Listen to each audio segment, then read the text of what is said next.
میں نے یہ کہا تھا کہ چھت پہ 99 نام اللہ تعالیٰ کے لکھے ہیں، میں اللہ تعالیٰ کے ان ناموں کے نیچے اور یہ قرآن پاک جو میرے ہاتھ میں تھا،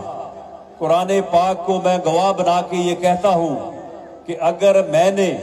اپنی 30 سالہ سیاست میں کسی ناجائز فروش کی مدد کی ہو، کسی ناجائز فروش کے ساتھ کوئی تعلق رکھا ہو، تو اللہ تعالیٰ کا قہر اور غضب جو ہے وہ میرے اوپر نازل ہو۔ اور اگر یہ میں سچ کہہ رہا ہوں،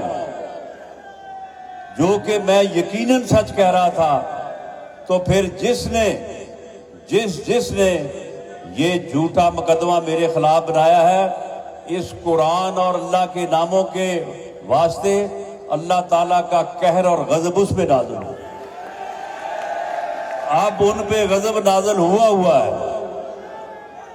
ان پہ غضب نازل ہوا ہے۔